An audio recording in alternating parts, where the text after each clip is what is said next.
I've built an app to track a phase 3 oncology trial. It shows site activation, patient enrollment, and risks to timelines. It's exactly the kind of insight our leadership team needs to make fast, informed decisions. I've built this one in Shiny, but I could have used Streamlined, Dash, or any other framework my team uses and loves. No matter the tool, the challenge is always the same: getting it into production so the right people can use it. Before, that meant waiting on IT or setting up DevOps ourselves. That's a lot of overhead when time is critical. But now, with Domino, we can publish it in just a few clicks.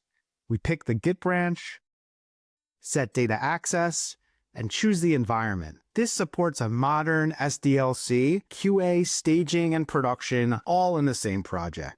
Domino takes care of the rest.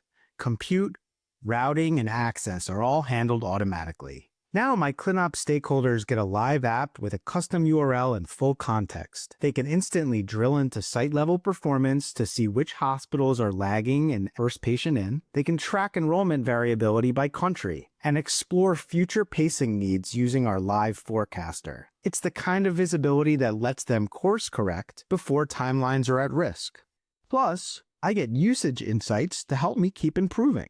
What used to take weeks or months is now live in minutes. That's the power of the new app experience in Domino.